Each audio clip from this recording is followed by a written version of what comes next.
ഇത് തീരദേശ പട്ടണമായ ഹൊന്നാവറിലെ ഒരു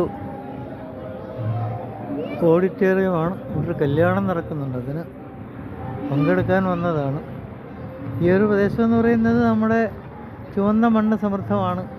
എല്ലായിടത്തും ചെങ്കല്ലാണ്. ചെങ്കല്ലിൻ്റെ ഉപയോഗം വലിയ തോതിലുള്ളതാണ്. ഹൊന്നാവർ ഒരു പുരാതന തുറമുഖ പട്ടണമാണ്.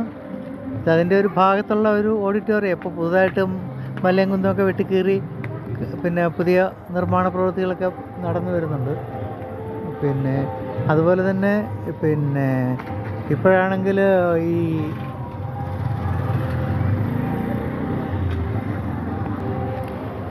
മറ്റൊന്ന് ഈ കടൽ തീരത്തിനോട് അടുത്ത് തന്നെ വനപ്രദേശമുള്ള അപൂർവം സ്ഥലങ്ങളിലൊന്നാണ് ഈ ഹൊന്നാവർ.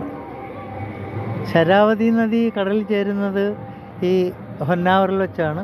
ഇതിപ്പോൾ ഹൊന്നാവർ ഇപ്പോൾ ഒരു ഇവിടുന്ന് പിന്നെ കടൽ തീരത്തേക്ക് ഒരു നേരെ പോയി കഴിഞ്ഞാൽ 2-3 കിലോമീറ്റർ കാണും. വഴിയൊക്കെ പോകുമ്പോൾ ചിലപ്പോൾ 4-5 കിലോമീറ്റർ കാണും. കാരണം ഇതിപ്പോൾ മെയിൻ ഹൊന്നാവർ ശരാവതി കരയിലുള്ള ആ ചെറിയ പട്ടണത്തിൻ്റെ ഭാഗത്തു നിന്ന് കുറച്ച് ഉള്ളിലേക്ക് ഇങ്ങ് വന്നിടത്താണ് ഇപ്പോൾ ഈ ഒക്കലിക സമുദായത്തിൻ്റെ ഓഡിറ്റോറിയം ഉള്ളത്. ഇവിടെ നിന്നിങ്ങനെ വിവാഹം നടക്കുന്നുണ്ട്.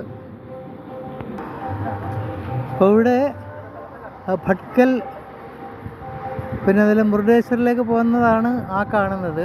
പിന്നെ ഇവിടുന്ന് ഇങ്ങനെ ഈ കാണുന്ന വഴിയെ ഇങ്ങനെ പോയി കഴിഞ്ഞാൽ അങ്ങോട്ടുള്ളതെന്ന് പറയുന്നത് പിന്നെ ഹൊന്നാവർ പിന്നെ പട്ടണത്തിലേക്ക് തന്നെ ചെല്ലാവുന്നതാണ്. അവിടെ ബാംഗ്ലൂർ സർക്കിൾ എന്ന് പറയുന്ന സ്ഥലത്ത് വെച്ച് ഒരു വഴി ബാംഗ്ലൂരിനും ഒരു വഴി മംഗലാപുരത്തിനും ഒരു വഴി ഗോവയ്ക്കും പോകുന്ന ഒരു ജംഗ്ഷനുണ്ട്. അത് ഹൊന്നാവറിൽ പിന്നെ ശരാവതി നദിയുടെ പിന്നെ കരയോട് ചേർന്നുള്ള സ്ഥലത്താണത്.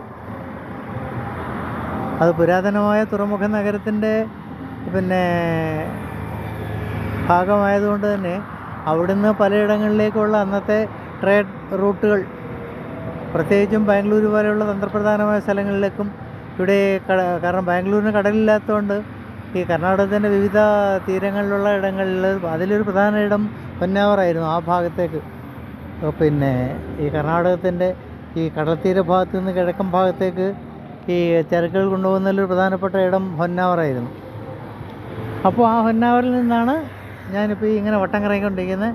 അത് ഇന്നലെയൊക്കെ എടുത്ത വേറെ വിഷ്വൽസ് ഉണ്ട്, അതെല്ലാം കൂടെ ചുമ്മാ ഓരോന്നോരോന്നായിട്ട് ചെറുതായിട്ട് ഇങ്ങനെ പോസ്റ്റ് ചെയ്തേക്കാം.